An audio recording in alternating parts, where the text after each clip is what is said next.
Nursipalu harjutusalal esitleti teisipäeva pärastlõunal Kaitseväele Türgist ostetud 6- ja 4-veolisi soomukeid, mis on võimelised kaitsma jalaväelasi suurtükimürsu kildude ning üldjuhul ka droonirünnaku eest. Nad teevad seda, mida nad tegema peavad, ehk siis tagavad meile parema kaitstuse, parema maastiku läbivuse, mis on peamine kriteerium meie jaoks, kuna me õpetame selle peale reservväge, on see, et neid on lihtne kasutada, neid on lihtne endale selgeks saada, õpetada ja neid on lihtne hooldada. 2023. aastal tehtud rahvusvahelise riigihankega ostis Eesti 2 Türgi tootjalt ligemale 230 4- ja 6-veolist soomukit.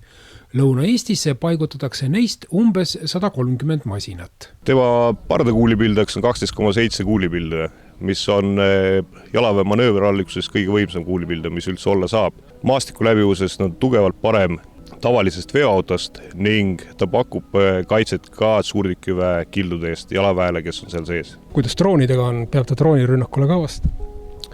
Kui luugid on kinni ja ei penetreeri, ülevalt tuleb moon masinat kere, siis ta peab ka sealt ülevalt vastama.